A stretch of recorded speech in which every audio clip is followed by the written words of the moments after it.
राम राम दोस्तों, कैसे हैं आप। उम्मीद करता हूं कि आप सभी स्वस्थ होंगे और अपने परिवार का पूरा ख्याल रख रहे होंगे। दोस्तों, मध्य प्रदेश में विधानसभा चुनाव की शुरुआत हो चुकी है और जो प्रत्याशी हैं वो गांव-गांव और शहर के गली मोहल्लों में जाकर मतदाताओं से बड़े बड़े वादे कर रहे हैं और उनसे अपने पक्ष में मतदान करने की मांग यह भी। आपका कहना सही है कि प्रत्याशी गांव-गांव और गली मोहल्लों में जाकर वोट मांग रहे हैं, लेकिन ऐसा क्या करें कि प्रत्याशी जीतने के बाद आम जनता को ना भूले, क्योंकि सभी लोगों का कहना है कि पहले तो घर आते हैं और बाद में पहचानने से भी इनकार कर देते हैं। मटर भैया, आपका कहना सही है कि जो प्रत्याशी गांव-गांव या गली मोहल्लों में जाकर अपना चुनाव प्रसार कर रहे हैं वो जनता से बड़े बड़े वादे कर रहे हैं कि भ्रष्टाचार खत्म कर देंगे और आपको सारी शासकीय सुविधाओं का, मतलब शासन की जो योजनाएं चलती हैं उनका लाभ दिलाएंगे और विकास की ऐसी गंगा बहाएंगे कि आप भी कहेंगे कि वाह, विधायक जी ने क्या विकास किया है। लेकिन आपने जो कहा है वो 100% सत्य है, क्योंकि लोग तभी बोलते हैं जब कुछ ऐसा घटित होता है। अक्सर आपने भी सुना होगा कि लोगों का कहना यह होता है कि जब प्रत्याशी वोट मांगने आता है तो झुक कर आता है और जब जीत जाता है तो न जाने कहां गुमशुदा हो जाता है। लेकिन मटरू भैया, अगर आम मतदाता एक ट्रिक आजमाए, जो मेरे दिमाग में बीती रात आई कि एक ट्रिक आजमाए तो बहुत कुछ नेताजी को याद दिलाया जा सकता है चुनाव जीतने के बाद। अब आप सोच रहे होंगे कि ऐसी कौन सी ट्रिक है, तो मैं आपको बता दूं कि जब भी कोई भी पार्टी का प्रत्याशी आपके घर, गांव, गली, मोहल्ले में अपने पक्ष में मतदान करने की मांग करने आए, उसके साथ वो आपको एक घोषणा पत्र देंगे जिसमें बड़ी बड़ी बातें लिखी रहेंगी कि आपके गांव में अवैध शराब नहीं बिकने देंगे, भ्रष्टाचार मुक्त विधानसभा बनाएंगे, ये फलाना विकास करेंगे, ढिकाना विकास करेंगे, ये करेंगे। तो उनसे कहना कि ना नेताजी, ये कलम है और ये आपका घोषणा पत्र है, इस पे आप अपने हस्ताक्षर कर दीजिए, आज की तारीख लिख दीजिए और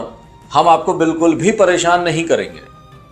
हम आपको, मटरोइया ध्यान से सुनना और आप लोग भी ध्यान से सुनना कि हम आपको बिल्कुल भी परेशान नहीं करेंगे, लेकिन जिस दिन हमसे किसी ने रिश्वत मांगी, चाहे वो तहसील में हो,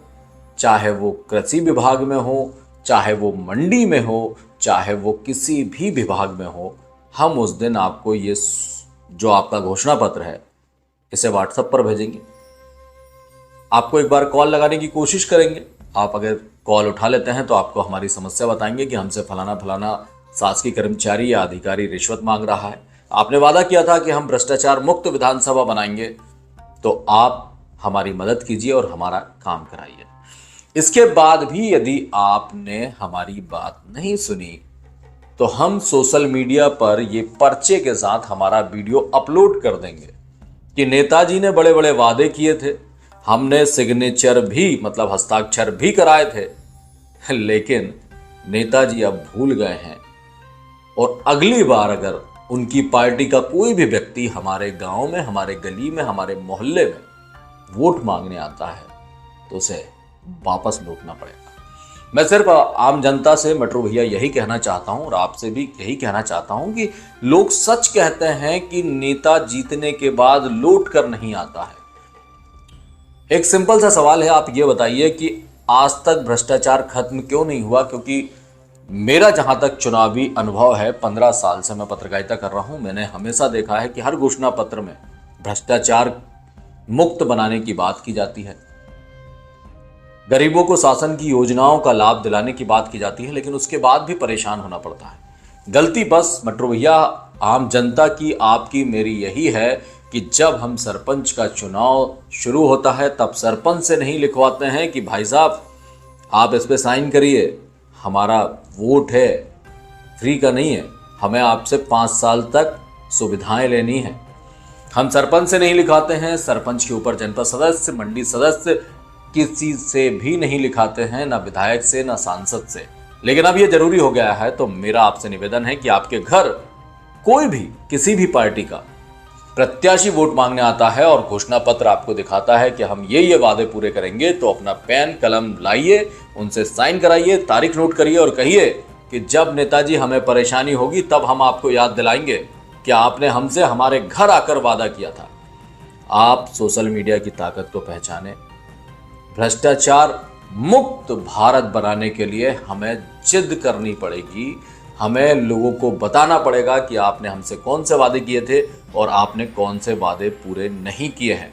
भैया बहुत शानदार ट्रिक बताई है आपने, और इस ट्रिक को जो भी आजमाएगा उसके वीडियो अगर मेरे पास आते हैं तो मैं जरूर लाऊंगा और अपन उसे भी चलाएंगे। मटरू भैया सही कहा आपने,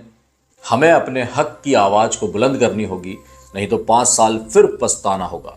तो आपसे बस यही निवेदन है कि आपके गांव में, आपके गली में, आपके मोहल्ले में कोई भी प्रत्याशी आता है तो आप उससे उसके घोषणा पत्र पर साइन जरूर कराएं, तारीख जरूर नोट कराएं और उन्हें बताएं कि हम आपसे उसी दिन मिलेंगे जिस दिन हमें परेशानी होगी। और हम देखते हैं कि आज आप हमारे घर आए थे और हम जब आपके पास जाएंगे तो आप हमें कितना याद करते हैं।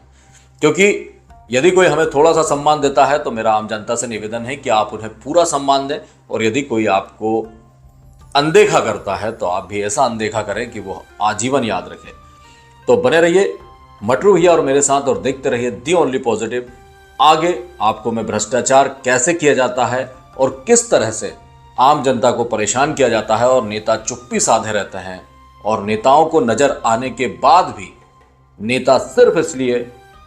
हमारी आवाज को बुलंद नहीं करते या हमारी समस्याओं को खत्म नहीं करते क्योंकि उनकी सांठगांठ अधिकारियों कर्मचारियों से हो जाती है। तो ये सब भी आपको पूरे चुनाव में मटरू भैया और मैं बताऊंगा कि कहां क्या कमी है और क्या कमी सुधरनी चाहिए, क्योंकि हमें बदलाव लाना है हमारे वोट से।